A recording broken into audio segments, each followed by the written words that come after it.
Welcome in, everybody. I am your host, Matt Novak. Alongside me, as always, and literally today, In Grant person. Hawker.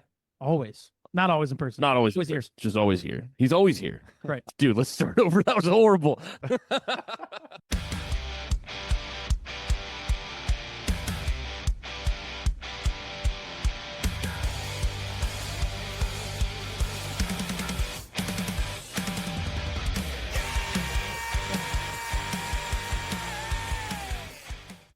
Welcome in, everybody. I am your host, Matt Novak. Alongside me, as always, and today in person, Grant Hawker. Always.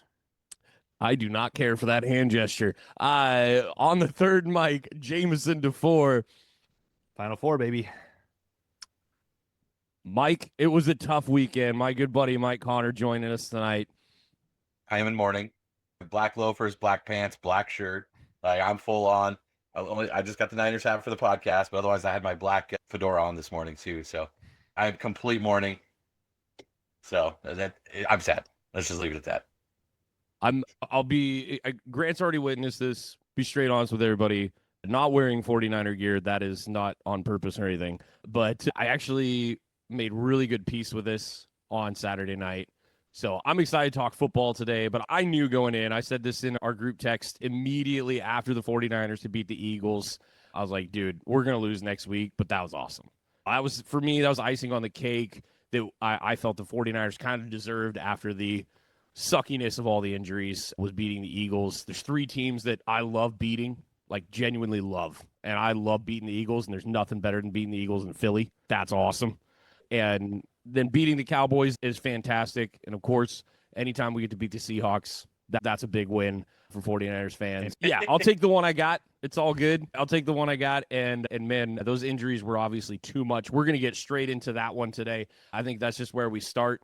49ers in the worst game of the weekend, lose 41-6. The touchdown out of the gate, just way too much for the Niners to get past. It literally, they just ran out of horses. Like, that's my genuine take, is that was the end of the road. You can only do so much with what you got. And injury after injury, losing George, not having BA all season and now having to lose him off the team, that just doesn't get talked about enough for what that meant to the team. Getting Pearsall back for a limited number of plays was okay, but he was pretty ineffective. His one almost awesome catch in the first half, he got ruled an incompletion. Like, you just go down the list of injuries and how it's stacked up for the Niners, the linebacking core, the defensive line. Having to play 4 rookies on defense was not something that the Niners wanted to do. And then 2 guys that they literally hired off the street towards the end of the regular season to come in and play linebacker. It just was too much. And that showed. Seahawks were running on all gears, looked great in all phases of the game. RIP to Charbonnet's season, though. Found that out today. That was awful.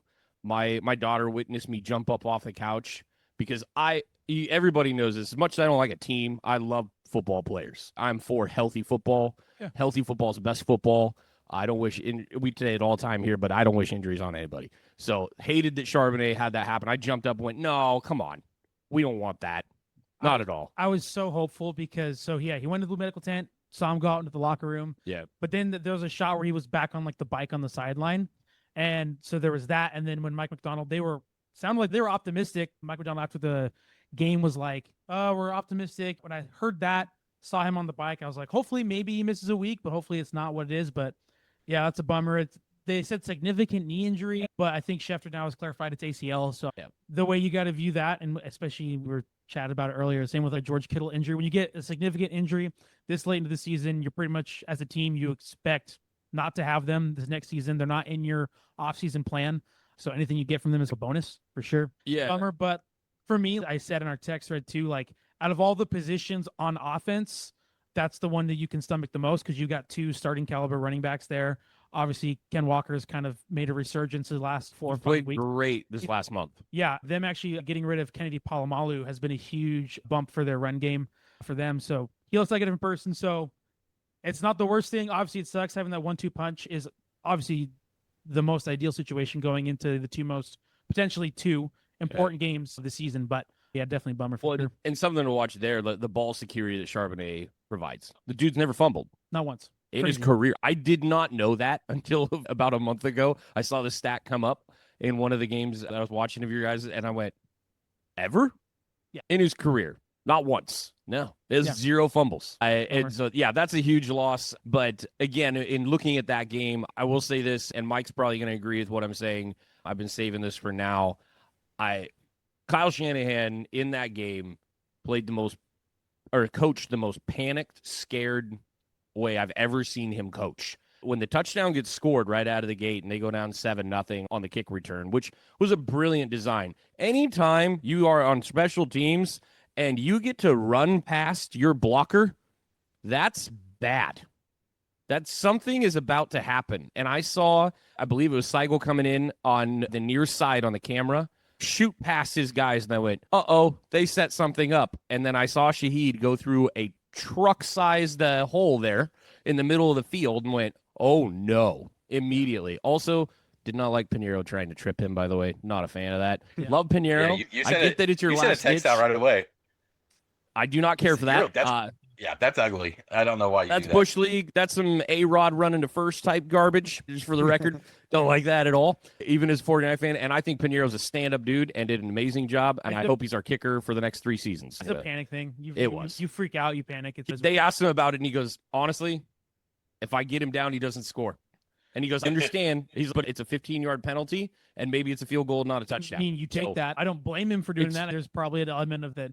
Sure. You weigh out those things. Still did not care. If Shaheed would have gotten hurt, though, I would have been really mad. As a 49er fan, I'd have been mad. I don't like that stuff. That's Bush League. Don't like seeing it. Make up a rule. Do something where that is horrible for us. I don't know. Whatever you got to do.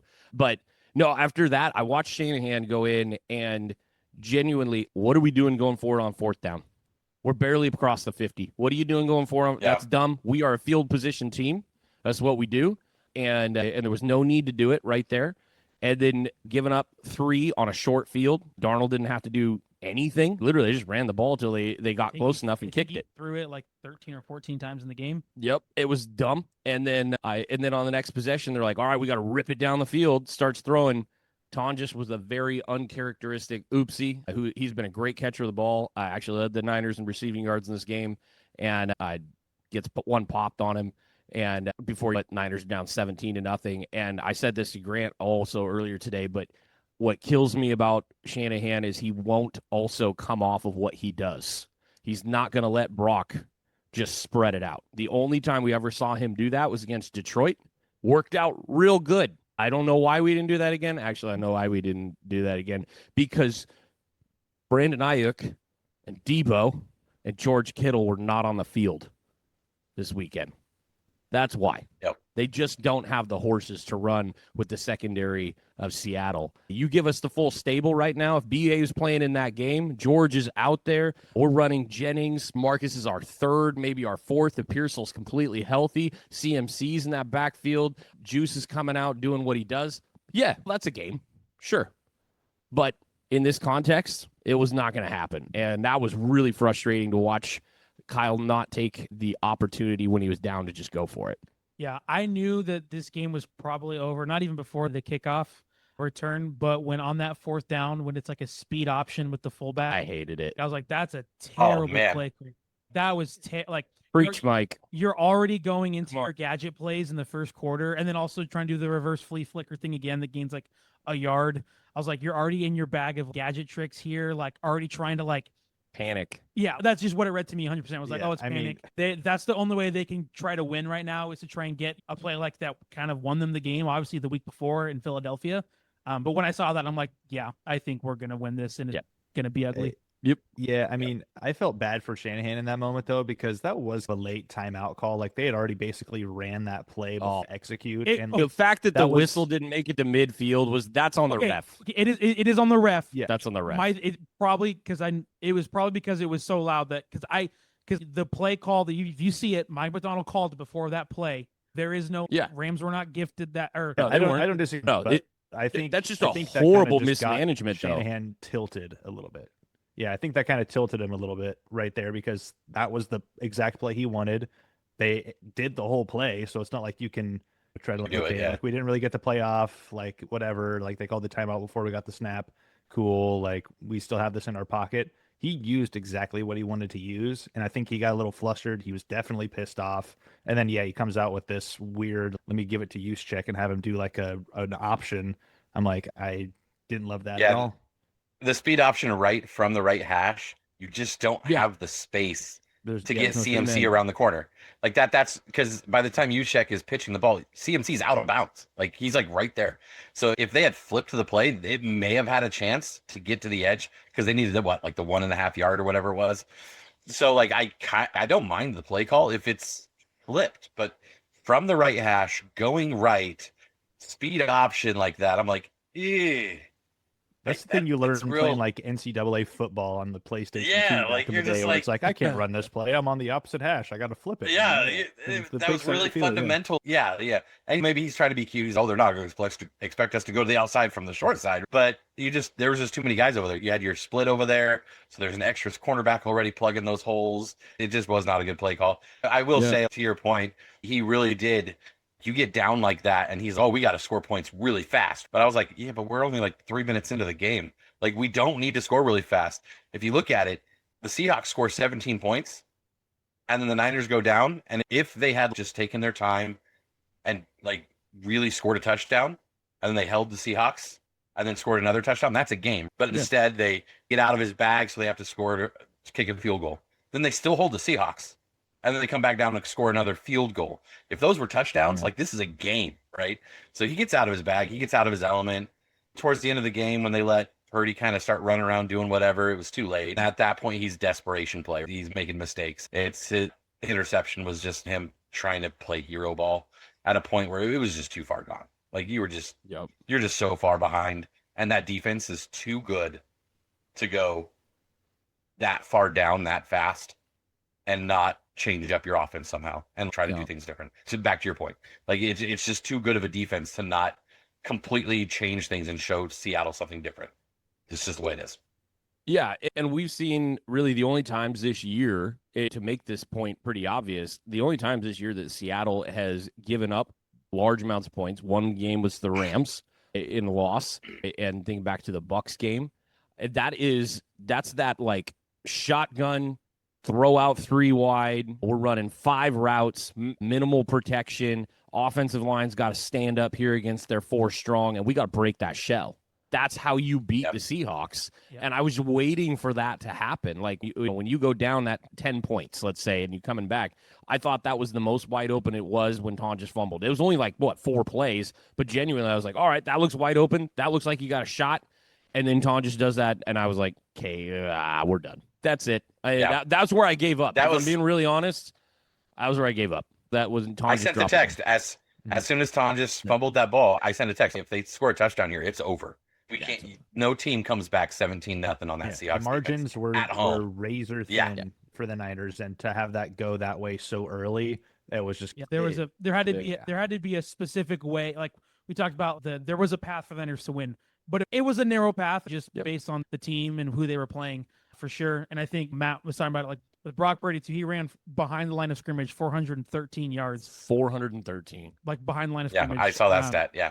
That was a lot. That was like what Patrick Mahomes in the Super Bowl against the Buccaneers when they got smoked. It was like 400 yards behind the line of scrimmage. Running for his life, And that's just exactly, if you can't break the Seahawks out of that 2-man shell and they can get pressure with 4, I don't know how they lose any game, like, at all. If you can't force them to make adjustments, then you're playing right into what they want to do. Yeah. And then it's just, there's no way to beat, that. If they can cover, they can get that pressure. Good luck. And you had to see that. That's what frustrated me a little bit too. Like, watching that, you saw Brock have to go to that early, which, by the way, he only ended up with 30-something rushing yards in this game.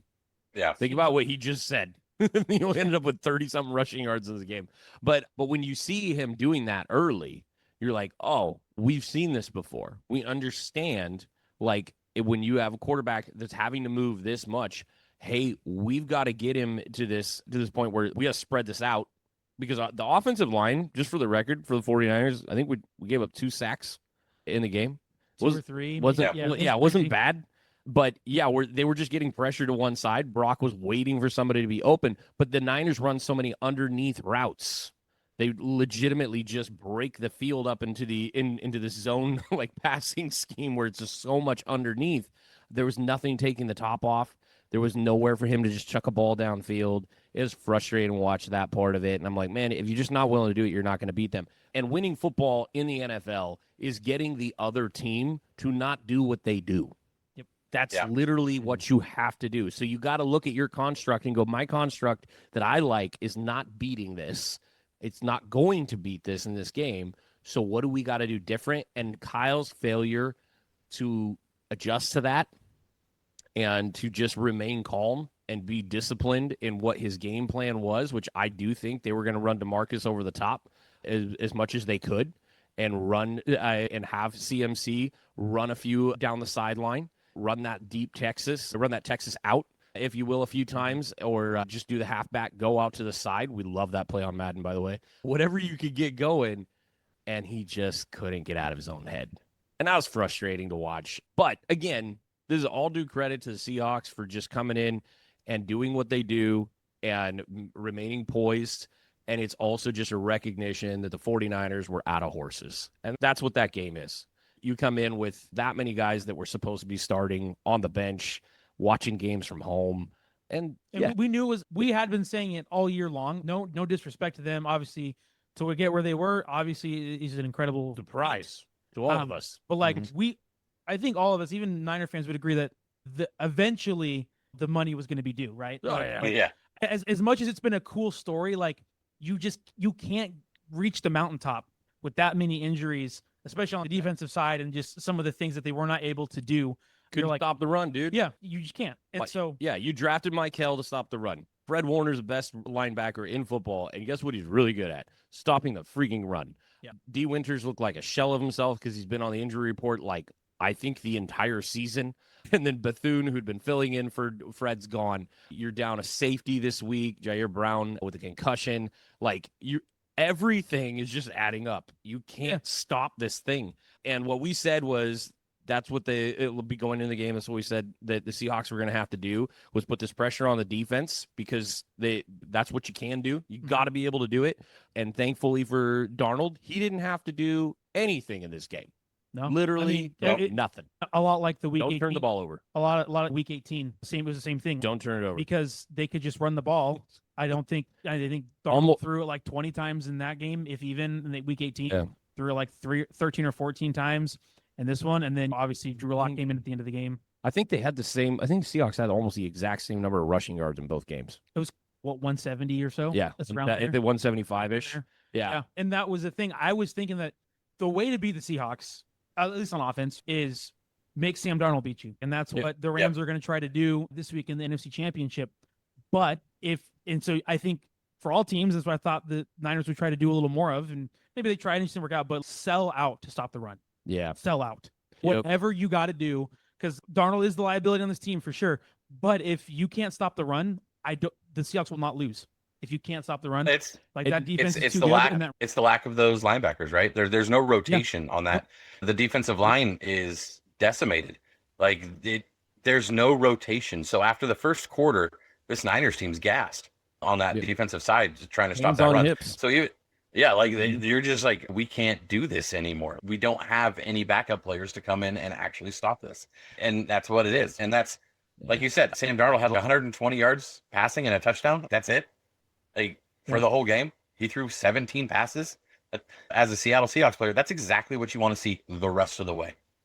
Yeah. For sure. Yep. You will win the Super Bowl if Sam Darnold's throwing 124 yards on 17 passes and getting a touchdown with no interceptions. You guys are winning every single one of those games. Yeah. And you're happy. You have to make him throw the ball 50 more yards than you're passing. Yeah. If you're rushing for 170 yards, you're good. Everyone's happy on this team. And that's what goal ball. Yeah. And that's exactly why we brought Clint Kubiak in to do the outside zone run game, and brought in Darnold to not even do what he did in Minnesota, which I said at beginning of the season was like, they're not going to ask him to throw it 30, 35 times a game. They're going to ask him to throw it 20 to 25, and they're going to rush for, try to rush for 150 yards. That's exactly what they're going to want to do, and it's happening now. We remember the end of Roethlisberger's career where he was chucking the ball 40 times a game. But if you watch the first 5 years of his career and how they won the Super Bowl, that's literally what they did. That he was not supposed to throw the ball over 25 times, ever. They did not want him to. They stated it aloud. Our goal with this young guy is to make sure that he's not throwing the ball more than 25, at the most 27 times a game if the situation calls for it. But we are going to run. And they said that in like week 6 and then won the Super Bowl. That's crazy. This is the exact blueprint of how the Seahawks won it in 2014. Was rust through it maybe that many times, but they had beast mode and the Legion of Hand him the ball. Yep. Hand him the ball. Yeah. And I don't think that we'll talk about future here. So we're going to talk about the games coming up here in a little bit. But there's some differences, obviously, between the teams. We'll start analyzing a little bit more in depth here the characteristics of the teams, the 4 teams now that are left, because there's not as much to talk about. But there are teams that are humming right now. They got some wins this week. But we got to touch on one specific thing, and we'll move away from this game in part because this weekend, the rest of the games, which one wasn't awesome, but were better than this one. They were all better than this one. in one way, shape, or form. Let's talk about what defined the weekend. Okay, not to bury the lead here. 20 freaking turnovers. We got it, folks. What in the world? I was counting turnovers. Yes, he was. That was my thing after my Seahawks one. I'm like, It was actually fun. And I was just like, how many turnovers can we get in this game? We got 20 turnovers in how many games? 4. What? 4 games. 4 games, guys. That is 6 a game. That's an average of 6 turnovers a game. Like, when we talk about playoffs, like, it's who doesn't turn the ball over, and who plays the clean football. I'm sorry you're bad at math, but 5 a game. Sorry. Oh, yeah. Let's just get that out of the way for TikTok. Yep. Oh, 5. Yeah. Yep. Anyway, averaging 5 turnovers a game. This is like an unprecedented playoff. I've never seen this, like, bad football being played like this. And it's bad football if you're averaging 5 turnovers a game. No matter what, that's crazy. So you had 2 games that had 3. This game that we were just talking about, the 49ers Seahawks game had 3. The next game, though, that we're going to get to had 6. Okay, moving on to the Broncos Bills. that's not even the most.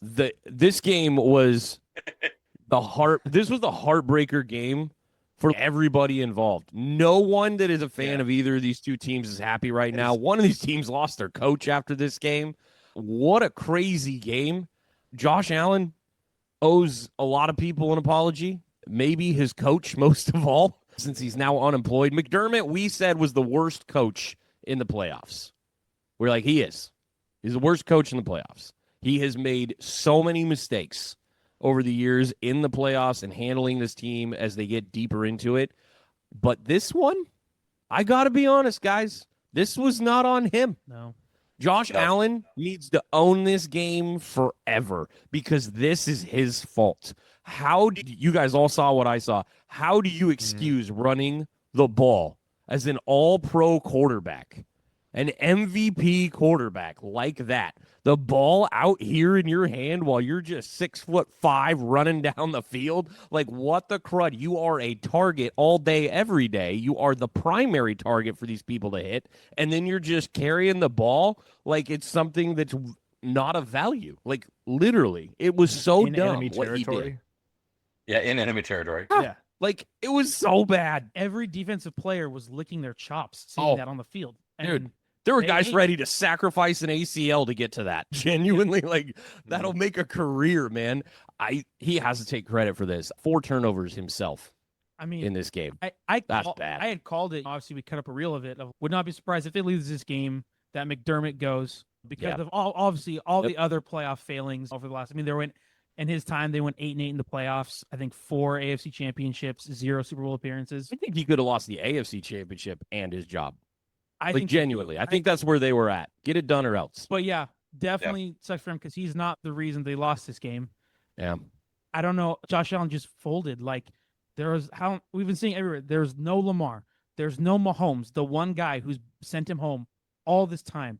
Clearly the best quarterback, definitely on his side of the conference. I would still arguably even in the playoffs, Matt Stafford being second, but just to fold 4 turnovers, like, I get that Broncos defense is good. Like, it's a good defense, but that's inexcusable to, like, that throw or that fumble where he essentially throws it behind him. I think that was the first one of the game.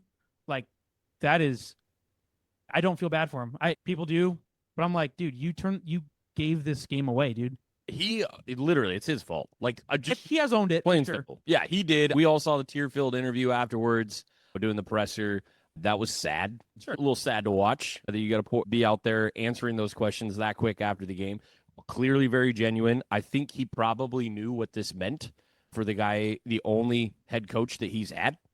I think he understood what it meant.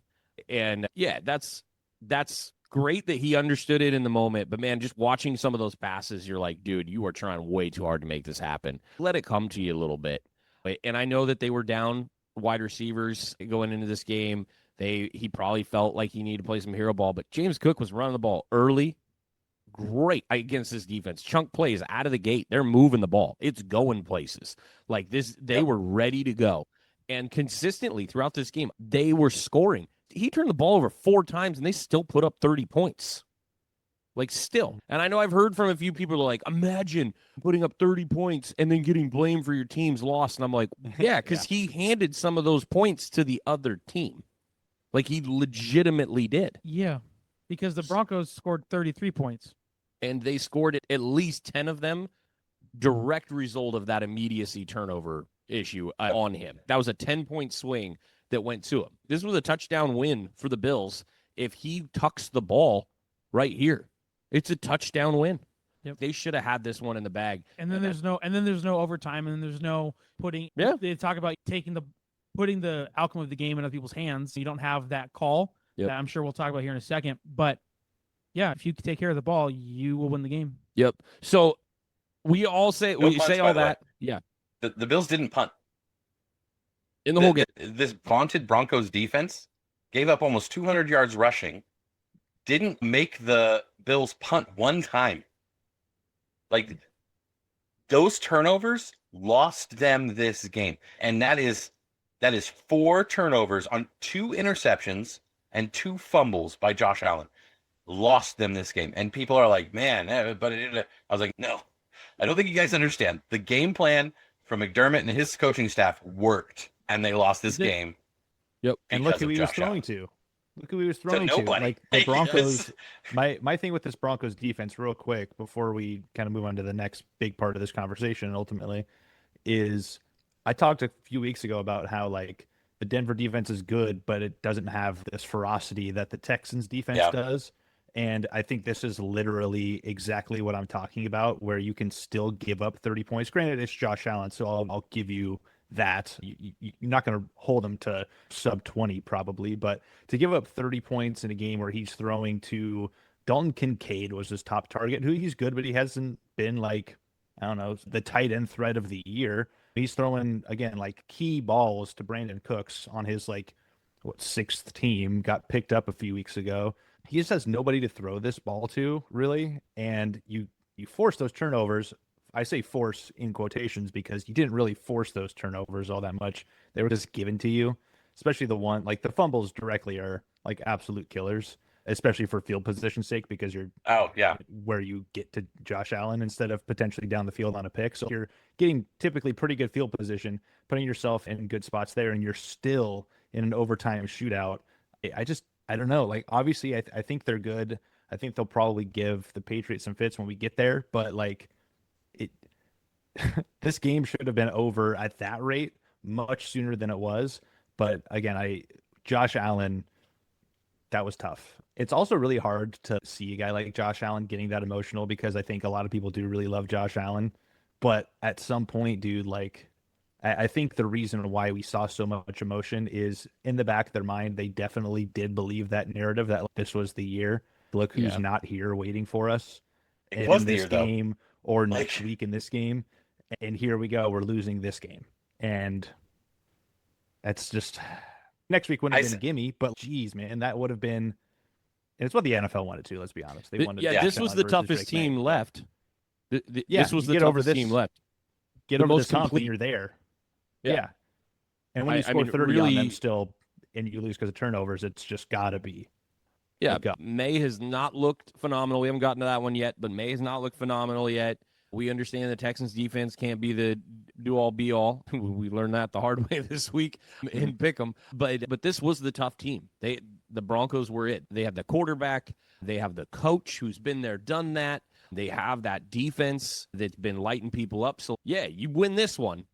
You feel real good going forward, at least for your Super Bowl appearance chances.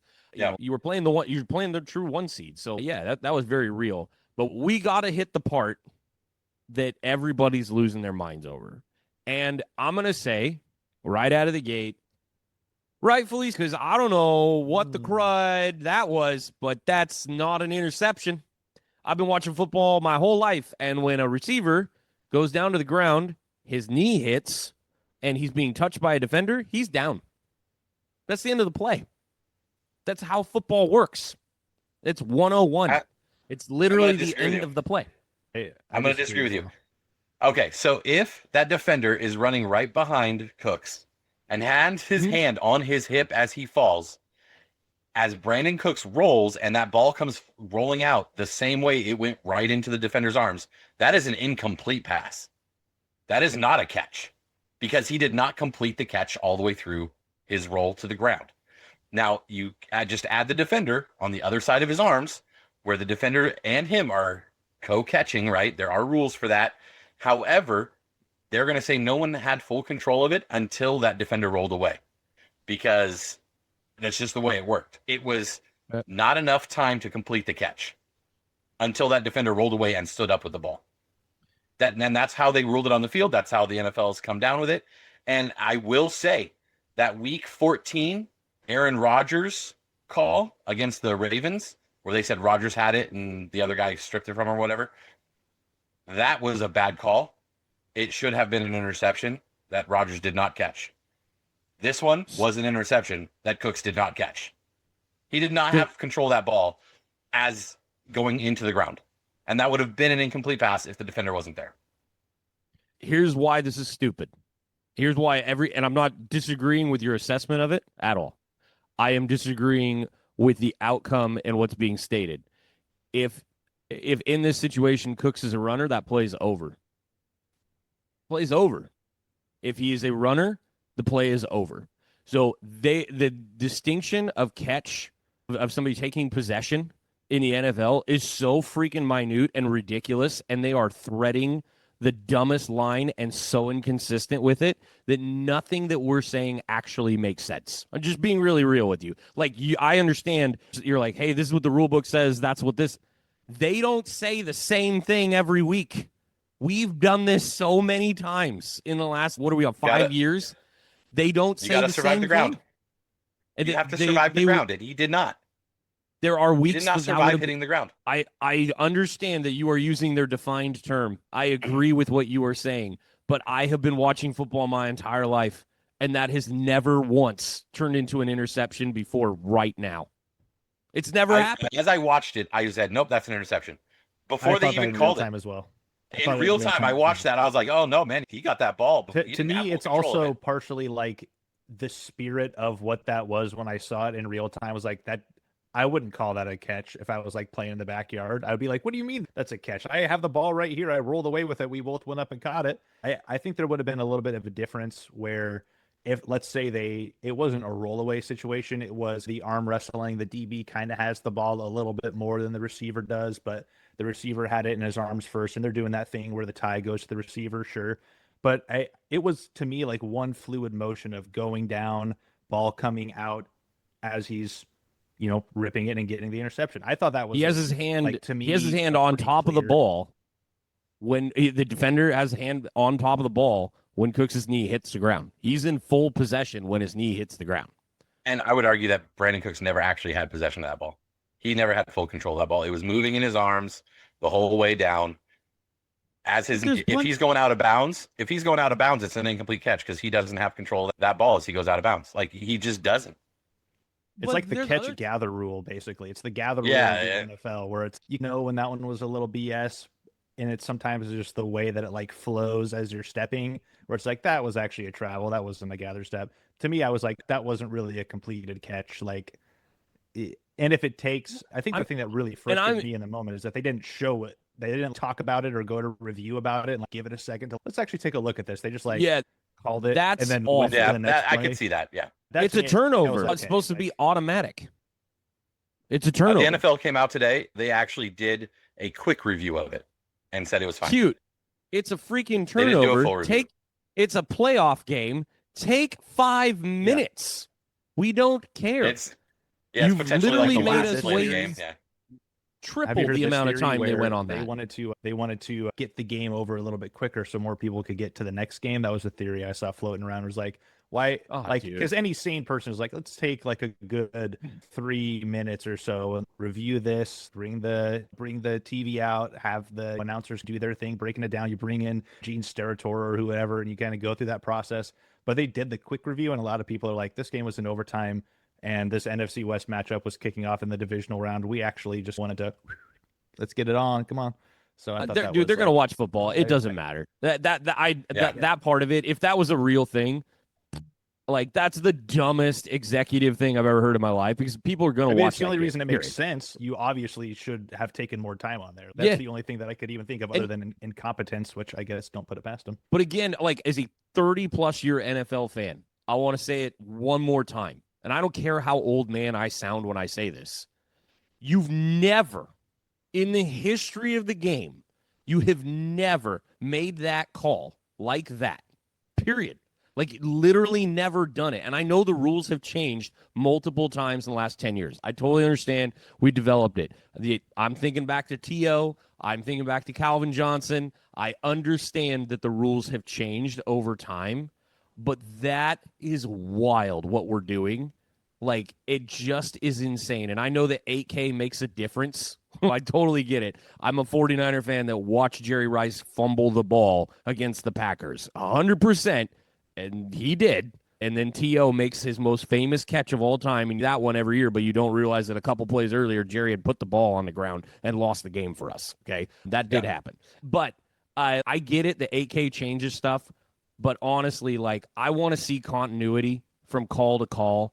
And in the last 6 weeks, we have seen some stuff go here and there and everywhere. And I have never seen this call happen like that. And I've also, since review has come into play for all turnovers, have never seen them expedite the process quicker. If you want to start the NFL as a script and go down to the paranoia Hall of Fame that is YouTube, like genuinely, that's how you do it. Okay? As a fan, we don't care. It's playoff football. Take 5 minutes, talk to everybody you need to talk to, sip at your coffee in New York, stare at it for a while, then come back to us and explain it. That's all we're asking for. And then next year, do the exact same thing. Don't change a dang thing. Just do it again. If everything that Mike said I know is accurate, I get it. I'm not against anything that you said. But genuinely, and for the fans' sake, NFL, get it right. Do it. And to your point, the official could have done what I just did. Yes. As they went to the ground, he did not maintain control through the process of hitting the ground, and the ball transferred over to the defender, who then maintained control through the ground. Like, you can say all that and make it make sense. I get that. And I don't hate what you're saying. And the continuity is a problematic because the first thing I saw all over Twitter or X or whatever you want to call it was everyone brought up that Aaron Rodgers play in week 14 where Aaron Rodgers had his knee on the ground. The ball came deflected, came back. He grabbed it in his hands for literally like a millisecond before the Ravens guy grabbed it from him. And they said he was down with a catch. And you're like, he didn't have control of the ball for long enough to be a catch, right? And this one's kind of that same rule, but they ruled it the other way before. And now they're ruling it this way this time. I get what everybody's saying, but I think the Aaron Rodgers one was false. I feel like this one was correct, but it is what it is. And I think you're right. Over time, this changes the game over if this is a turnover, basically. And so you're just like, yeah, let's get this. And if it's a timing thing, honestly, you rule it a catch and they kick a field goal and the game's over. So like that timing thing honestly doesn't make sense either. But it is what it is. It sucks. I still liked it as the call as it was. Yeah. And this is why I don't believe in the paranoia stuff that in the NFL is a script ever. And because 1, I'm sane, and 2, for the most part, 3, you wanted Josh Allen in the AFC Championship game. If you're the NFL, that's the better thing. Like that is the better story. With the Bills like going 0-4 in Super Bowls, like that's the year. You want the anarchy of that fan base. You want the craziest fans in the league. It's a New York team. It's Buffalo. Yep. There's That helps. New York name attached to it, but it's actually the only New York team, the team that's actually located in New York. Funny enough. In New York, Yep. yeah. But Accurate. yeah, 100%. Like that, you get the New York market there too. Yep. Like you would, teams, networks, broadcasts, they would want a New York over a Colorado any day. And think about it, like from Every the day. perspective now, you'd have the Pats. You'd have the Pats playing a New York team, which that's pretty fun in the world of sports. Is the Massachusetts area playing the New York area, and then you'd have West Coastism this next week, You get and you would literally East- get an East versus West. East versus It's West. You would all the have the best two- things that the script The gives two you. best games you could have asked for the whole postseason you would have had if those things would have came true Probably. for the Bills. And also, Bo Nix wouldn't have broken his ankle. That was tough. That Uh, was That yeah, sucked. That really sucks. I'm also let's walk that out for 2 seconds. Bo Nix makes an amazing throw, an amazing play. Yep. I'll say we have. It's a broken ankle. Me and Jameson have been Bronco haters Yes. all season, and I would Still say am, up to until be this fair, point, but yeah, I think fair for sure. But on that last drive, nails, Dang. absolute nails. He marched them down the field. I think there was it 2 or 3 third downs he had to make on like third and longs that he had to make, and he made those throws. And then that one after busted ankle, like props to you. That was the like.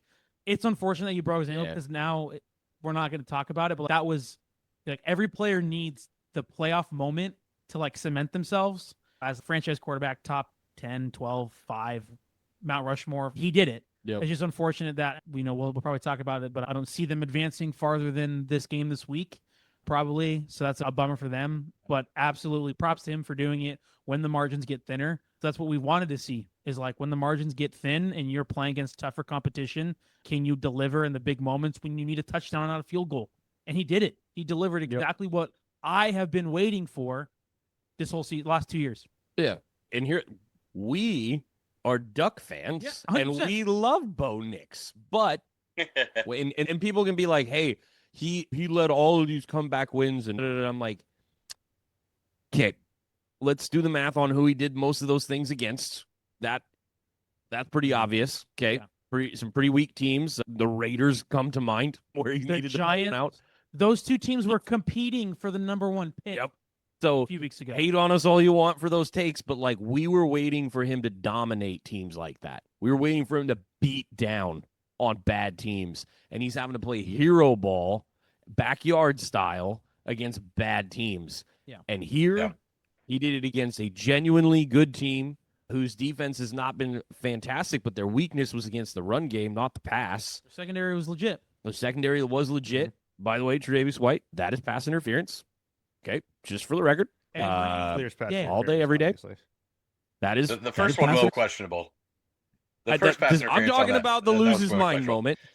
But Yep. the second one where he lost his mind, that you literally was holding his arm. It was while he's trying to literally catch the like, ball. more you can't. frustration. Yeah, you can't. I mean, You can't do it. by Bro. definition, impeding the receiver. yes, I 100%. think it was Yeah. more just frustration that now your season is over, so you're like, I'm just gonna Sure. let the rest of these Get off my while money's I'm worth. here, and then I'm gonna be honest. Go I on didn't the mind the opposition, 15. When you're that mad, I thought a lot. Like, why do guys eventually just walk off the field? Are they really that attached to their money? Because they lose it a lot of other dumb ways. I'm like, letting loose on a ref when you're mad. The guy who had hosed you on the other call, because it was the same dude, by the way, on both Yeah. calls. If you didn't Yeah. notice that, the same ref that did it. But I was like, get your money's worth. Go full like MLB manager Get and ejected, getting yeah, ejected. yeah, just Take kick the hat some off. dirt on him. Yeah. But I'm not saying don't hurt the guy, but like get your money's worth. Take the 15-yard penalty and all that stuff when you know your team's going to lose. It's great. But no, that definitely was a penalty. I want to say, though, going back on to Bo Nix, that throw is incredible. The drive's incredible. That's a legendary drive for Broncos fans who can name one other real good one back in the day. And I hate that happened to Bo Nix, but love what he showed us. And genuinely, and he showed it. And you can say that he'd been doing it all season long. We've already pointed out why he wasn't. Like, those were teams that didn't matter. But this mattered in the biggest moment. He did the biggest thing that he could. Couldn't ask more of a quarterback.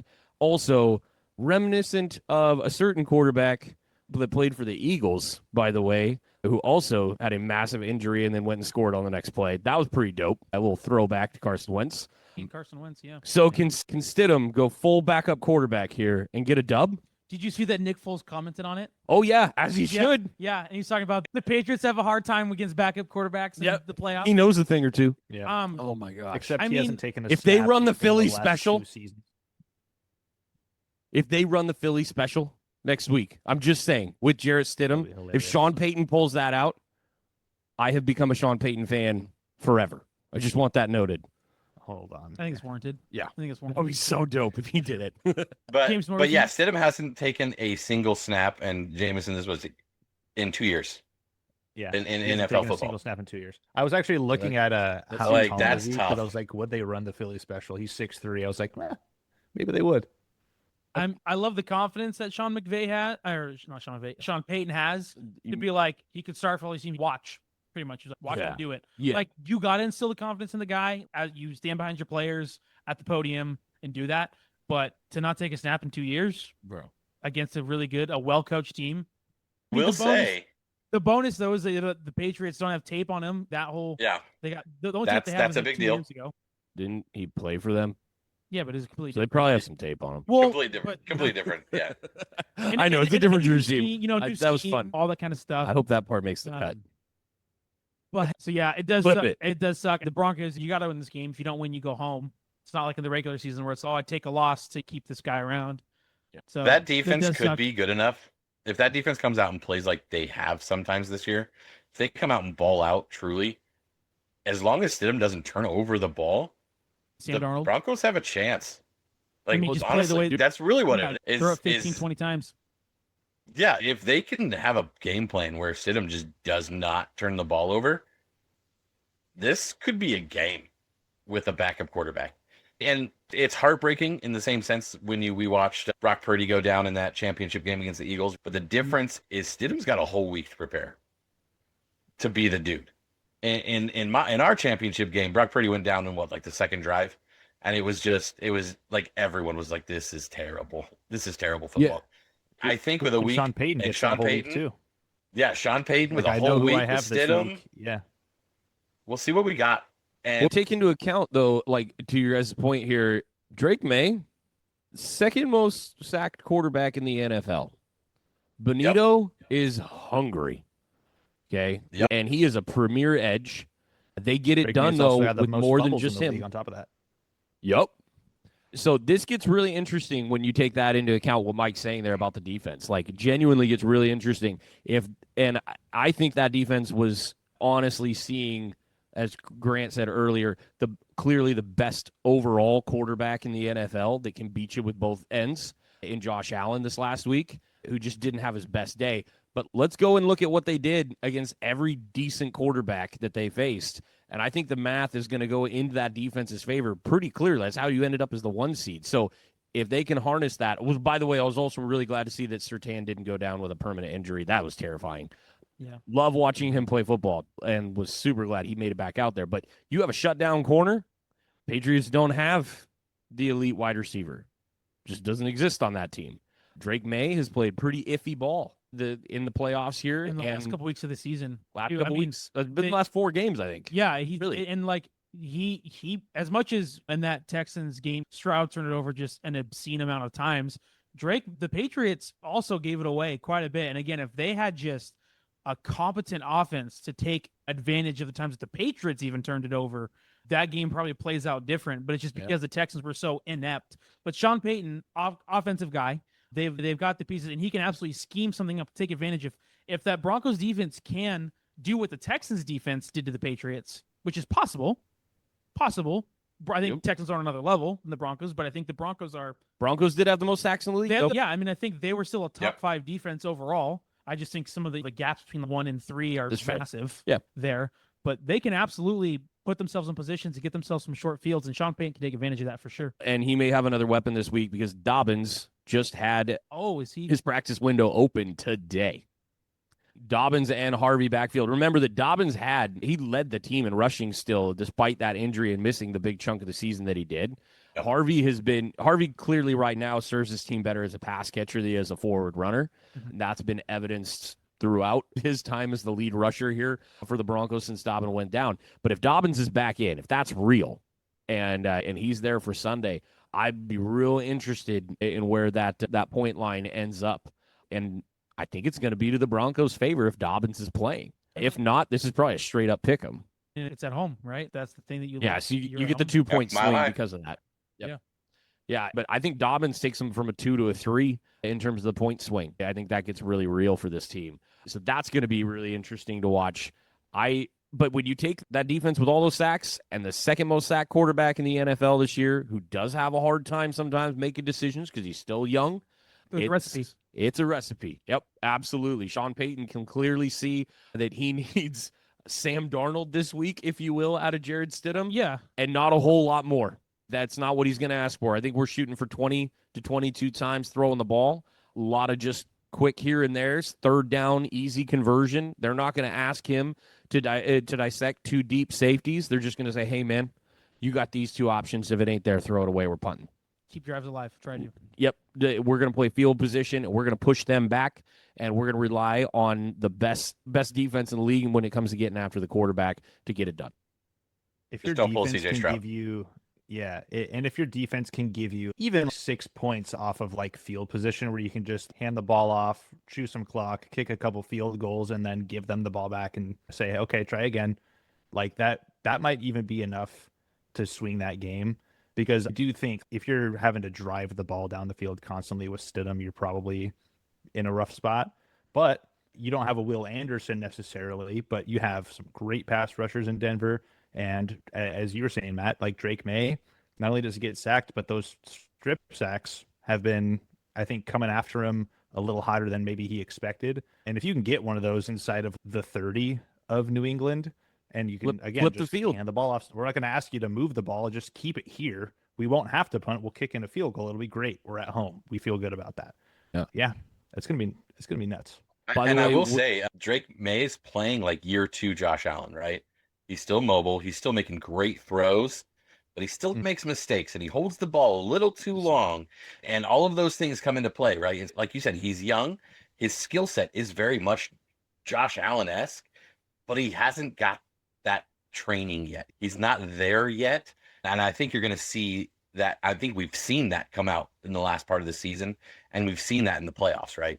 Where he's a little too twitchy. He's a little too unhappy. He's a little too loose with the ball than he should be. We'll see. And he wasn't tested early by good defenses. We saw their record against playoff teams. What are they, 1-2 against playoff teams coming into the playoffs? So playing good enough ball right now to get him through. And he's got him to this point, 2 wins in the playoffs here. Vrabel coaching like we know he would. And this is literally to the level that we knew we were going to get out of him.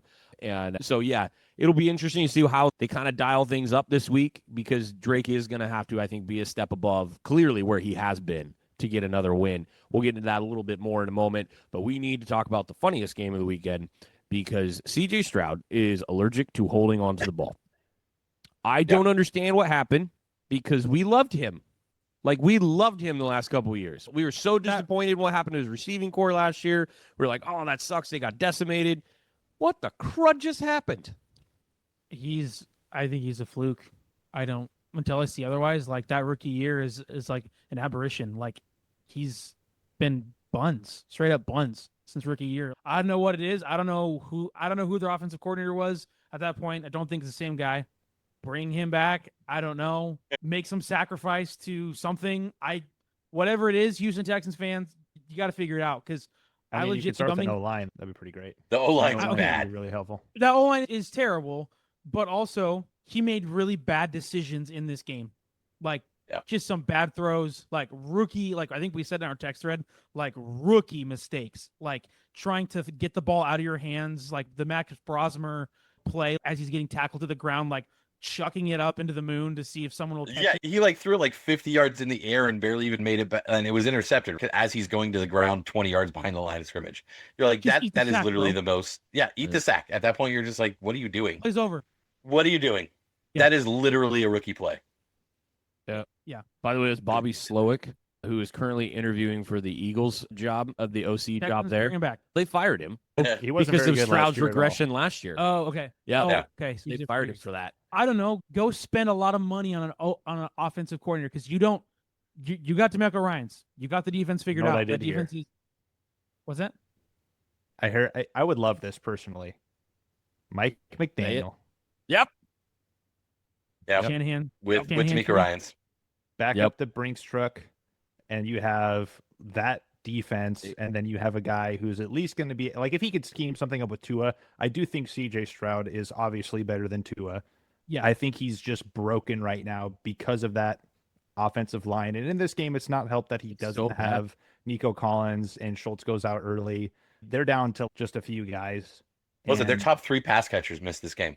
yeah. after Schultz went down. Like they had no Like, run game at there's all. nothing he was you- yeah. forced to try to throw the ball. And yeah, it was like wet and everybody's playing in the same conditions. It's wet and cold and it's snowing. It's not like it was a bad mixture. And you can't play that poorly, like regardless of the weather. You just can't you can't throw 4 picks in the first half of the game. You can't complete under 43% of your passes, and you can't put the ball on the ground 2 times. Like you just can't do that. And like I do think a lot of that is, yes, there's some regression, but I think a lot of the regression, honestly, is not that like he was a fluke so much. I think he's literally just broken. And he can stay broken for as long as this problem remains. It's going to take a lot to build that back up. But he's still 24, and I watched him do the thing that I'm looking at. Like his rookie year, like that was real. That wasn't like manufactured, like schemed stats in the box score where, oh, look at Tua, he's got like 400 yards passing, and it's all these just anticipation throws with guys like crossing in the middle, and it's schemed stats essentially is what that was. I was watching him make the throws. I was watching him reset the pocket. I was watching him read the field and make like high level plays. And it's not a coincidence to me that their line has gotten worse and their play calling wasn't really doing anything to support him. And they also haven't been able to do anything in the running game for basically since Joe Mixon left. And so they're just like, you brought in Nick Chubb to be your backup quarterback. We watched his knee explode like however long ago. We thought he might never play football again. And he's like having to split carries with a rookie running back. Like it's really tough. I personally, it's still not acceptable, but it's fixable. I agree. There's a little bit of that there. Like Marks he's a rookie. Like rookie running backs are dime a dozen, come out and produce. They're not necessarily 1,000-yard gainers. Marks clearly wasn't, all that stuff. I think there's a personnel management issue here, that a lack of support that you guys are mentioning. You remember, like they traded away 2 starters off of last year's offensive line. They traded Tunsil. They traded Kenyon Green. They released Shaq Mason off of that squad. They couldn't get him to unify, so they just literally gutted the left side of the line, essentially. You look at what they did and where they got to, and we saw those highlights in the middle of the season, dude, with 3 guys blocking no one on some of those design blitzes. Them getting the ball snapping and Stroud not having time to hand the ball off. Yeah. To Like running backs. literally guys not understanding where they went on certain plays. And I think it was the Colts where the Colts threw an exotic at them and just stunted the right side and then took their defensive tackle while the stunt was going on the right side and brought him all the way around. And they got so confused that the lone defensive end on the left got a free shot on Stroud. And I went, how do you miss that? Because all 5 of them bailed to the exotic that was on the right. They just abandoned what they were supposed to do and took off. And yeah, you watch that and go, hey, man, that's 3 starters you pulled off all the line in one season. And where did you get? Like, the GM's got to take some hits here. Where's the depth of this team? How was Chubb? And no disrespect to the guy. We saw that injury. We all assumed career over, 100%. But how is Chubb the answer? The answer. He wasn't the For answer, Joe though. Mixon. They were waiting for a running back to come back. They were waiting for a running back to come back for half the year. That he I decided he understand. didn't want to play football anymore. But That was like- the answer. You're like, we're just going to last until Mixon comes back. And he never came back. Like, that was their answer for that. But at the same time, like, I get it. This offensive line had no answer. They did not have an answer for offensive line. If you're DeMeco Ryans, you're not saying, hey, call John Lynch and ask for Garendo because the Niners aren't playing him. That would have been smart. That seems pretty smart. That dude averaged 5 yards carry last year. You know, he's just sitting behind CMC, so he's just not going to play because that's what it is. Playing special teams, yeah. Yeah. Like, and that doesn't make any. How were you not in on the conversation for Brian Robinson? Like, everybody knew and you didn't go in and Yeah. get yourself into that conversation? How are you letting the Gainwell big one. destroy people in Pittsburgh and not throwing anything at them? Just figure it out. There's, as a GM, there's crap you got to do, and you also got to take the blame when you trade away half your offensive line and it still sucks. That's your fault. Like, it is. And for Stroud's sake, dude, when you make the point about like him just not being good since his rookie season, he's potentially on coordinator number 3. It's not looking good there right now, especially after that playoff performance this weekend. And you hate that. And we've talked about how the consistency of coordinator matters. I've banged this drum for so long. I don't think there's a quarterback development problem. I think there is a coaching cycle problem where we just get rid of coordinators because numbers were down. Let's look at what happened. The GM got rid of half the offensive line, and he brought in Nick Chubb to be the lead back while Mixon was out. Bad call. That's his fault. Like, literally, that's his job, is to construct a roster.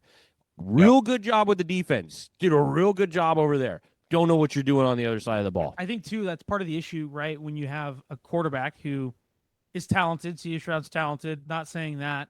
And when you have a quarterback who's talented and gifted that you maybe put a lot of draft capital into, drafting young, and you have a defensive coach, you don't get any of that development from the coach. It's all on the offensive coordinator. And the problem is that offensive coordinators get poached for head coaching jobs more than defensive coordinators. So as much as DeMeco Ryans is great, like he's a great coach. I would say he's a top 8 coach probably in the league in terms of what he does. Sure. Obviously you can argue me, whatever.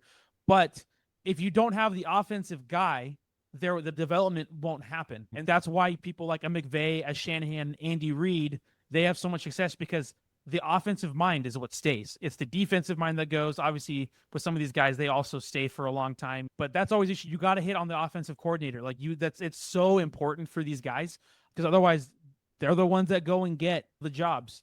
And so you've got to make sure that, for the most part, that's why teams should, for the most part, hire the offensive guy as the head coach. There are exceptions for that, but when you have your own team, yeah, if you've got a mastermind, something like that, and I think DeMeco Ryans is too, because they're so good they can make up for that. But for the most part, teams should be seeking, if they've got a quarterback that they've invested money or draft capital into, they should go after the offensive guy first because they know they can keep that guy in the building to develop their most important asset as an organization and as a franchise. Well, I agree with those points. I think it'll be really interesting. We're going to have tons of time pre-draft to go over what's gone on with the Texans, and we'll see some things maybe shape up there. We might see Mike McDaniels get a Brinks truck. I would expect something to change on that staff because you don't just merely accept what just happened when you have a defense that's that well constructed. Something's got to change, and you need a quarterback whisperer real bad, and that's evident after was it 6? It was 6 turnovers, right? That they had? 4 interceptions. Was it 1 fumble or 2? He had for 5. Stroud. 4 He had 5. interceptions. Okay. Stroud I think he had 5, and then I think there was one other fumble on the team as well. Yeah. There was 8 total, So- I believe. Yeah, there's 8 in the 8 game. total in the Yeah, game. 8 in the game. Yeah. Yeah. Which is Ooh, crazy. 3 and 5. Wow, okay.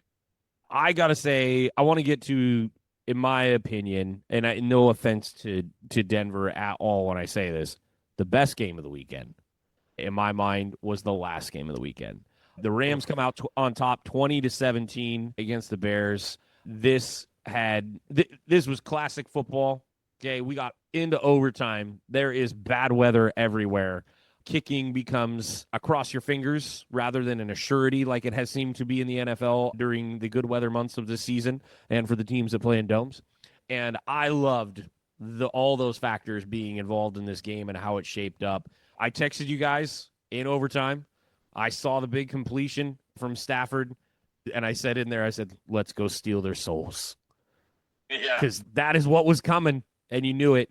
And that is after one of the greatest throws I've ever witnessed in my life from Caleb Williams. That was insane. Throw of the decade. 45 yards in the air, off his back foot, on 4th down. Gotta have it in the end zone. Don't know what the crud that Rams defender was doing crossing in front of a tight end when he needs to keep his hand on the guy's chest. How did you think that ball was coming in shorter? Probably got a snowflake in the eye. That has to be what it is, right? Something like that. That was insane. But then Matthew Stafford, you freaking legend. Holy cow. Ice cold when it The real matters, Iceman, kids. baby. Oh, I like That how the was Bears are all incredible. like, Caleb Williams, the Iceman. Caleb Williams. No, dude, the Iceman's on the other side of the field. Bro, he's Yeah. And you been have here no before. idea. Yeah, like, Yeah. Welcome to my show. Welcome yeah. to my show, dude. Maybe when that guy Like, did retires. you guys watch games last week or no? Yeah. yeah. Yikes. Yeah. Yeah. Yikes, dude. It's a until further notice. For sure. I'm going to be straight with you, Jameson. I'm not going to give you a lot of time to talk about this game because you're going to get one this next week. You and Grant, I think Mike and I are just going to have some popcorn next week. We're just going to sit here and do this because I think you guys have a legendary matchup coming. But I just got to say, I knew when Matthew Stafford got the ball back in overtime, this game was over. And he did nothing but remind us of exactly who and what he is. And that is the fourth quarter and overtime artist of a generation. Like, holy crap. And I understand people want to bring up some other names. I get it. But, dude, that is wild what he's doing right now. I hope even as a 49er fan, I don't want him to go away. I want him to stay. I would love for him to come back next year and see more good football because good football is the best. I loved it. I was thinking about this. Say they win the Super Bowl. Do you think he calls a Peyton Manning, rides off into the sunset? No. Why? Why would you? You have those two I think wide the Bulls are- receivers. You have that running back. I think you go full John Elway and you come back and do it one more time. But what more? 2 Super Bowls, probably the MVP. At least for me. Also, I'm not a football player, so I don't have that Hate it. drive to complete to like just own everything. Yeah. I'm like, I what? mean, What more I'll- is I'll there? say this. MVP, 2 Super Bowl trophies. Like, I'll Hall of say Fame this. career. There is like the one, there's the riding off into the sunset on the Super Bowl, a la Peyton Manning. There's also the, hey, my buddy Clayton Kershaw, who you hear about every night on the broadcast when I play a primetime game, just did the same thing. And we came out together. We both won a chip in our last season. We retire. And then that's like a crazy 30 for 30 or whatever in a few years. That'd be when kind of they wanna dope, go off actually. and do I that. didn't Not gonna lie. the Kershaw aspect. That's Like, there's a storyline there that's cool, but also as much as they're really good friends, I also think that if Matthew Stafford feels like he can still play football, he wants to still play football. Yep. And so I think it really comes down to how's that back feel in the offseason? Like, where's he at? Obviously, when you make a postseason run, a lot more wear and tear. You're traveling, you go play a kind of a weird weathery game in Carolina kind of weather. You come back, you play a Chicago weather game.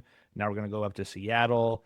And if we are lucky enough to make it to the Super Bowl, we're playing in Northern California. Weather-wise, it's not too crazy, but you're still playing football into February, and then there's just more time to recover. You're a year older. So I would obviously love for him to come back. I think he's playing like he definitely could. I think Yeah, the sure. fact that It's not he's slowing come down, back it's in these past 2 showing weeks that. is, oh yeah, I still got it. It's not like they just barely didn't have it this year and that was the last juice in the tank. Like, he's done it now back-to-back weeks of, like, when you have to get it, you go get it. You win the game and you do it on the road both times, where both of those places have a pretty good home field advantage, I would say. And that was, like, as frustrating as that game was, and I'll try to keep it short so we can kind of wrap this thing up because I don't really have a lot to say past this, is one, really was frustrated with how Sean McVay managed this game. He abandoned the run way too early. I was saying it the entire game. I was like, why are we not handing the ball off? What are we doing? Both of our backs are averaging almost 5 yards a carry. Kevin Dotson is back, our best interior offensive lineman. Let's go back and establish a run in a cold game where both quarterbacks are like hovering around a 50% completion rate. Let's just hand the ball off, please. And I know McVay came out in his like post-game presser and was taking a lot of accountability for that, and that's great. But if we start doing the same thing next week against Seattle, like, we're cooked. Like, you can't really, the margins are going to be much thinner in that game. I would love for McVay to do that this week. That would be great. Yeah, it was a complete mismanagement of the game, especially because that Bears defense was actually playing really good, but they couldn't necessarily stop the run as much. They stepped up, man. And we really just needed to establish some drives, and we had way too many 3-and-outs. We started overtime with 3-and-out, and I thought we were done from there. We went 3-and-out after holding them on the goal line towards the end of regulation before we punted the ball back to them. So there's a lot of frustrating stuff in that game, but to ultimately, again, talked about it last week, you squeak one out against the Panthers, and everyone says, haha, look, you barely beat the Panthers. No, we didn't barely beat the Panthers. We won a playoff game we get to play next week. And you have another game like this where the miracle happens. The luck of the Pope was still there. I think that is maybe I think you said it, Grant, like, definitely one of the best throws, if not the throw of the decade, as far as just maybe not technically the throw, like where it's placed and everything, but everything that made that throw what it is, sprinting backward. Like, when he's running backwards after the snap, I'm like, all right, like we just won the game. And then he throws the ball up in the corner of the end zone, and I'm like, okay, did we just lose this game? Did you I think thought they that? were going to go for two. I thought they were going to go for two. I thought we were going to lose, and I was going to say we lost the Seattle game, and that was like the harbinger of this game. And it was just like it was always there. I was always seeing it, and now of course the 2-point conversion comes back and gets us again. But yeah, to be able to pull that one out despite the game management being poor, Stafford having an off game, I feel really good. I will say this, my last thing I want to say from the weather, we talked a lot about it in the group chat. Obviously, everybody was making a weather thing about this game. Oh, the Rams coming to Chicago, coming to the weather. And the thing that frustrated me the most was this assumption that the weather was only going to affect the players on the Rams team for some reason, not that the weather itself wouldn't be a factor in this game. And so, I don't know, I just find it very ironic that the team that plays in that weather turned the ball over 3 times where we did not. Caleb Williams played in tons of snow games in USC. What are you talking about? Yeah, exactly. I think that was the thing that frustrated me the most. This game was going to be a game for way better reasons and way more important reasons than what the weather was going to be that day. The Rams had a game that was going to travel. They have a good defensive front. They have a good, successful rushing attack. And the Bears can also scheme those things up too. The weather wasn't going to necessarily remove one team from competing in this game, which is what was frustrating to me. And lastly, the throw, I sent it to the group chat too. That all 22 angle of Stafford throwing from the right hash, throwing that dart to Devontae Adams who gets the toe tap, perfect placement on the sideline in overtime. Just, again, it's the let's go snatch their hearts, let's go steal their souls, whatever you want to call it. Matthew Stafford, when he needs it the most, hadn't been hitting for a while in that game, and through just an absolute strike under pressure, ultimately led to us winning that game. That was part of me, this might be sacrilege. Part of me was like, you know what, if we lose, I can accept that. We lost to the magic run of the Bears, and I don't have to like stress out watching football anymore. I'm obviously more than happy to win, and now it's going to be even more stressful, so we'll see what happens. But man, what a game. That's like the game that you won as a fan, the type 2 fun kind of game where after the game is over and you're like driving home or whatever, you're like taking the dog out to go, it like finally hits you. You're like, oh, you get that euphoric rush as now like you're seeing all of the clips come through on social media where you're like, okay, my team did win this game. Now I can enjoy the highlights, because in the moment, that's like Caleb Williams hits that throw and you're like, this is the most earth-shattering losses in Rams history, along with the Eagles one that we just had this year, along with the Seattle one we just had this year. And it was going to be the pinnacle of the season was going to be another historic, crazy play that collapses the Rams in that game. And we were able to hold it off, which makes me feel good. If Ben Johnson had gone for 2 and you guys lost that game, I think if I was you, I probably would have turned social media off or been like, hey, I'm doing a social media fast for 2025 or 2026. Sorry for I'm out, guys, and deuces. I told Grant earlier, if the Niners wouldn't have beat the Eagles the week before, I think I would have had to quit the podcast, at least for the rest of this year, because that would have been both of my college team and my NFL team losing on the same weekend in devastating fashion. Yeah. And I don't know that I could have mentally handled that.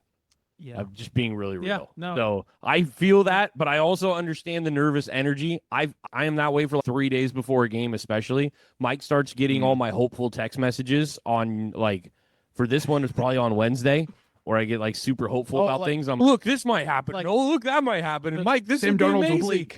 Yeah, that's when he gets all my texts. Is I'm like, oh no. And yeah, I am a ball of anxiety until the game starts, and then I'm pretty good actually. But yeah, dude, I am just gonna sit here with popcorn. Me and Mike both are, and we're gonna watch you guys like freak out and panic. I would love to watch this game with you, but I can't because we're both working. I actually don't text me because Are you gonna try and record it? Yeah, I don't know. You're gonna trust those monsters? Those kids are gonna tell him. They're gonna. I don't know. Man, they're gonna tell him, dude. I've got a gig that night too, so I'm actually busy during the game for the most part. So I'm gonna try to catch what I can where I can. Two things. So obviously I'm a youth pastor, so I do youth group on Sunday nights, and so there's part of me is like, if it was earlier, then it's either gonna ruin my night. You know, it's like a close. Can you imagine the sermon this guy preaches on Sunday night, dude? Like that. You're all going to hell, all of you. Like I would be, especially you, especially if it's a close loss, like a heartbreaker at the end. The Rams kick a game-winning field goal as time expires, or something heartbreaking like that. Hey, don't get Those me kids too are excited, ruthless, dude. man. They did come in with Rams hats, and I was joking with my leaders that like I may take the night off to watch it and make them preach. Like I still don't know what I'm gonna do, but it being then, that's rough. And like the bird, like this is gonna sound like I'm like a jerk, but it's because my team is still in it. Like I'm still dealing, like as you said, like with the anxiety of it, as opposed to if they lost last week, I'm mad for a day or two, and that's cool. Now I'm just gonna watch football as a fan. Now I'm like emotionally invested, and because it's so close, right? Like it's going to be devastating if they don't go all the way. It's like I see the path, right? All season I haven't wanted to proclaim it because it's you never know. There's 32 teams in this thing. It happens. There's question marks, but now that it's here, it's oh no, they can win the Super Bowl. And now if they don't, it's heartbreaking, no matter what. If they get blown up in the NFC Championship, heartbreaking. Yeah. If they lose a close one, heartbreaking. If they get blown up in the Super Bowl, heartbreaking. If they lose a close one in the Super Bowl, heartbreaking. There's no good loss at this point. No, there's no good loss. As a 49er fan who can speak to this issue a lot, a ton. 5 years, yeah. I will tell you, yes, it's horrible. If you don't get the dub, you shut it down for a while. Yeah. Mike and I were together during the last when the Chiefs beat the Niners the second time, and we saw Dre get hurt, and we both wanted to cry right then and there. And then we saw Brock go do his job, and then we still end up losing. I think I ran down the hall and yelled and threw my hat, and Mike's family was with us, and all the children had to go outside while I was angry, and Mike's just yelling something at the TV about what we didn't do right for a while. And the two of us just needed to be in our little bubble. That's what one of you is going to experience on Sunday. The thing is, too, is it's like our church always does a Super Bowl party. So if my team gets there, I'm like, I don't know if I can be near church people because like I'm gonna be sick that I'm gonna be miserable to be around. Like also been through that twice. Like one way or the other, I'm gonna be miserable either because they lose or it's so close and I'm like, don't talk to me. I don't actually care what you have to say right now. That's actually the worst part. The most underrated worst thing that can happen is your team makes the Super Bowl and you have to go to a Super Bowl party of any kind. I want to watch that game with maybe one or two people that I would trust to be around me in that moment that are also as locked into this game as me because they're also Rams fans. Outside of that, I would rather just watch it by myself and not talk to anybody. Yeah, 100%. Because there's always that one guy that doesn't actually really watch football and knows that you're a fan of the other team and is just like, your team, and like starts just mouthing off. Has no fan fan etiquette.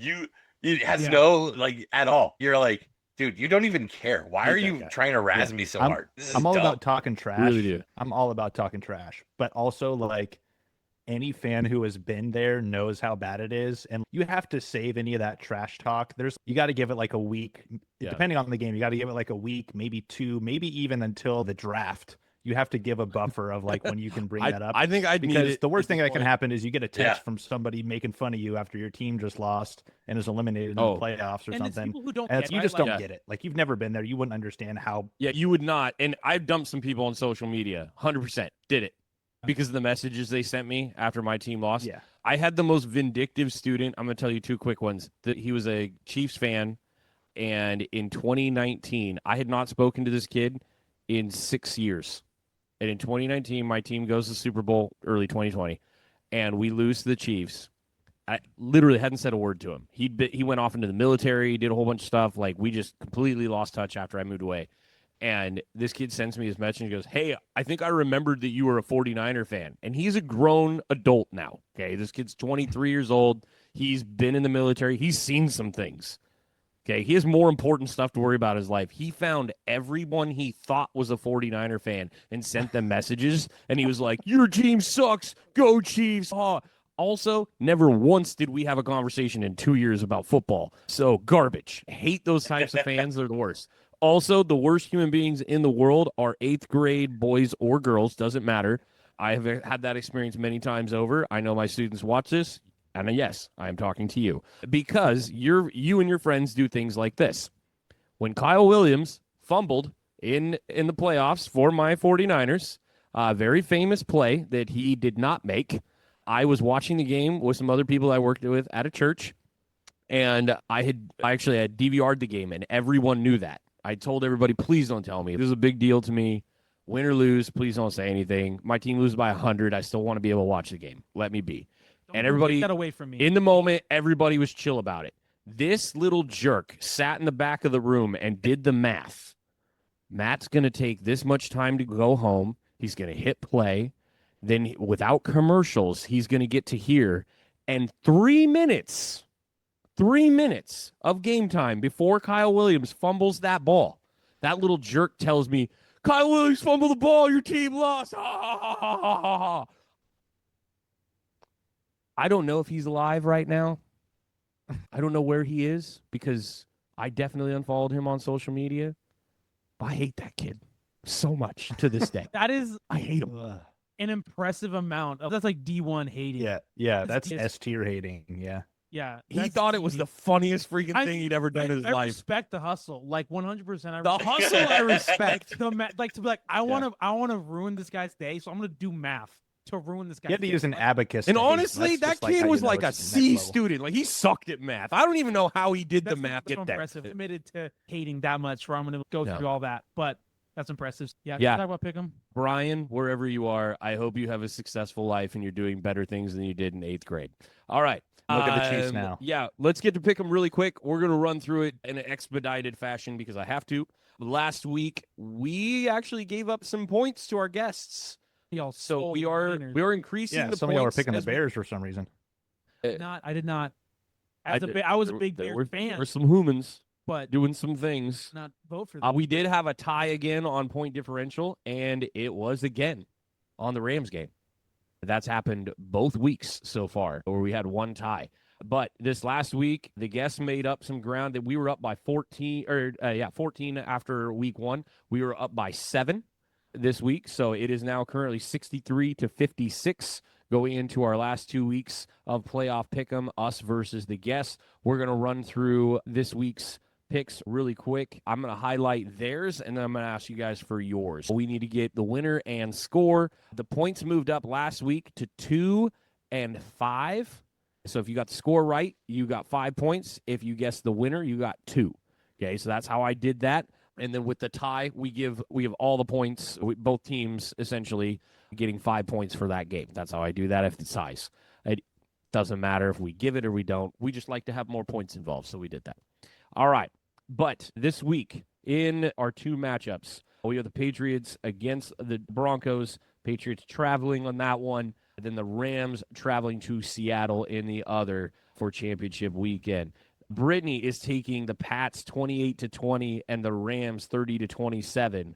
Brogan is taking the Seahawks 25-23 and the Pats 28-18. Wes is taking the Pats 24-21 and the Seahawks 27-23. John is taking the Rams 27-24 and the Pats 20-14. We did inform them of the Charbonnet injury before making picks, and that did slide some scores, I think. I don't know necessarily change winners, but did slide the scores. So all the information's out there. Let's hit it as quick as we can. And we're going to start with Mike. And we're going to we're going Patriots Broncos first. I'm taking the Pats. I just think backup QB is just too much to overcome. And that Broncos defense can give up some rushing yards from time to time. So I think they're going to lean on the rush and they're going to score some points. I don't think anybody scores over 20 points in this game. I'm actually going 20-13 with Pats. Wow. Okay. Jameson. I had it pretty close to Mike. I also had the Pats here. I actually had 24-13. I think they'll get a little bit more out of that. And I think really it's like Stidham's going to put them in a spot for a possession or two where they can just maybe get some freebies. But yeah, I feel pretty good about the Pats here. There's definitely a path for the Broncos to win this one. They have to force a couple of turnovers. They have to give a short field to Stidham and just, again, hold for a couple of field goals maybe and shave off some time, save a couple of points. But 24-13, I feel pretty good about that for the Pats. Grant. Yeah, I think most people are going to take the Pats here. I think otherwise, maybe it's a little different, but I'm going to think it's going to be a little higher scoring. I'm going to go 27-14 Pats on that one. I think they'll score a little bit more, and then I think they'll take the foot off the gas. Broncos will try and claw back in a little bit, but I think, yeah. I'm going to go weird score. I predetermined I was going to do that. I'm going to go Pats 25-18. And since we're playing that like differential game, I'm trying to find that middle ground. We got a lot of scores in the same area. We're on the snake. I would go first for Seahawks Rams. I'll be honest with you guys. I have no idea what to pick. I really don't know. I think I'm just going to go Seahawks 28-27. Yo, that's One score. crazy. I think I'm just going to go there.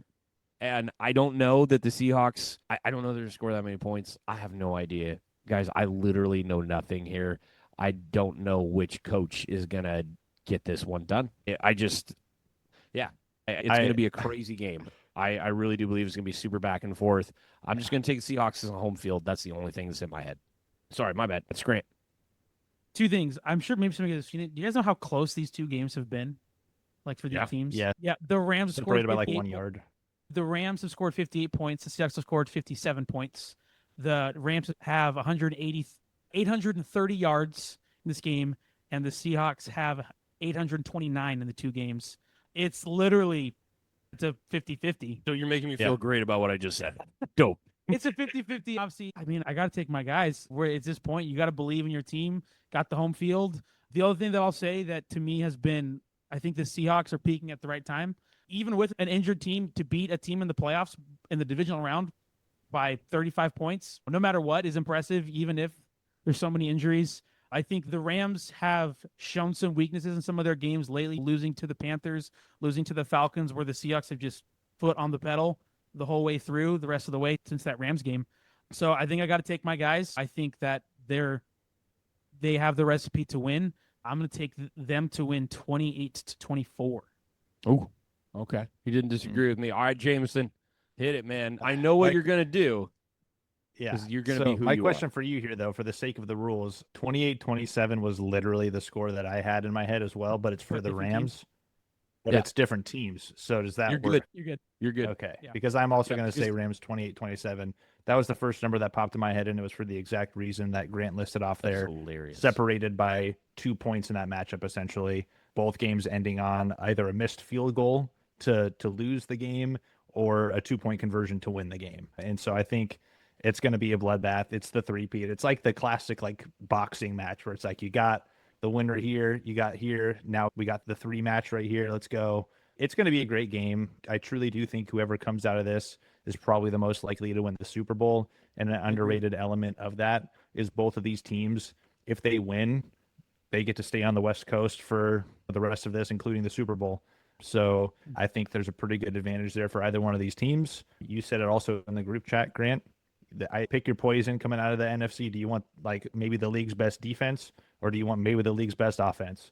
And then see how that matchup goes for you. I do think the Rams can maybe squeeze this one out, and it might very well be a Rams 28-27 with a Matthew Stafford's third game-winning drive to go to the Super Bowl after a potential MVP year. That would be a pretty magical end to a career if it happens to be that. The last thing that I'll say, I forgot to add this.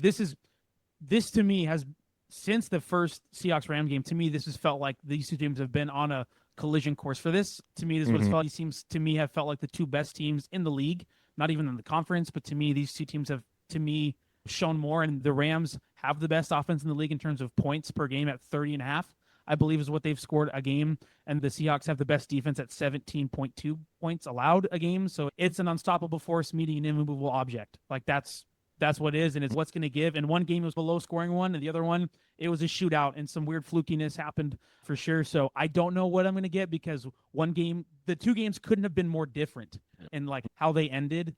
But the thing that I'm going to say, and this is as a Seahawks fan, is if the Seahawks win the Super Bowl, whatever, I feel like I have to retire as a fan because Week 18, you beat the Niners to get the 1 seed. You beat them in the playoffs, send them home.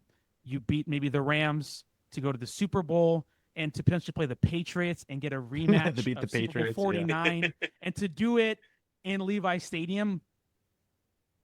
Cinema. There's not a better season if that was to happen. I feel like I'd have to retire as a Seahawks fan and I'd be a free agent to find a new team. That's the pinnacle. And you could fandom, I say feel like, right almost the same exact thing about the Rams too. Like the Rams, about. they have to beat the Seahawks to go to the Super Bowl, and then if you get the Patriots, you avenge the last Super Bowl loss that we had against the Patriots.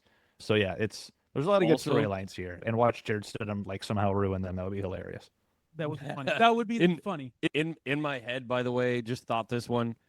If Surtain picks off Darnold at the goal line, I You may can also retire as a Seahawks fan for a different reason. Yeah. For a different reason. That may be too much. After what happened, Oh my God. after what happened, I feel the most likely path, right? There's only one way. As Paul Atreides said, I see a narrow way through, right? Yeah. There's one way that this doesn't end in heartbreak for me. And so my Mariners, my Seahawks to end in heartbreak in the playoffs it'd be a lot. Like I Ooh, that'd be need to log tough. off too. Yeah. Yeah, you'd be gone till draft time. Yeah, we'll see you at the draft episode, Grant. There's a narrow way. For I wouldn't even rub every it in. team. I wouldn't even rub it in, to be honest with you. No. I wouldn't. No, we're not those people. Yeah. We don't do that to each other. Mike, we got to get your score before we Yeah. get out. Yeah. Real quick, I just want to say, Grant, thanks for not rubbing it in this week. I appreciate it. You could have been in the text thread and just rightfully just been like, what happened? All you guys talking last week, and you didn't. I appreciate you. But You I'm made it taking sound- your it happened to Seahawks. my team. Yeah, I'm taking your Seahawks. I got 33-31. I think they're going to push the envelope again. I think that's kind of what happens in championship games. These teams really push the envelope, and towards the ends of these games, the defenses get tired, and those offenses just start scoring points. And yeah, so give me. I don't want to see it. I want the Rams to win. I'll be rooting for the Rams, but I honestly think the Seahawks that defense is just lights out. It's gotten better and better as the years gone on. So we are. If it's just for your first time joining us and you have not paid attention to Mike Connor's picks of games, buckle up. He is annoyingly bad at guessing wrong. So I'd encourage you to pay good attention to what he does the next couple of weeks. And those two picks that he just made, probably not a coincidence that me and him are picking really similar on that game in particular. But it has been really fun so far in this playoffs. 20 turnovers this weekend. Let's see a little bit cleaner football this week, NFL. The weather's definitely going to help out a little bit this next week, it looks like, for both of these championship games. And we will be back here next week to talk all about what happened on Sunday. Lose our minds. One of the two people that I do the show with every single week are going to be crying next week, at least on the inside. If it's Jameson, he will show no emotion. But we fully expect an amazing weekend of football. So come back with us next week. Join us for Sportsify after this weekend, and we will be here to recap it all and have a great time doing it. Have an awesome football weekend, everybody.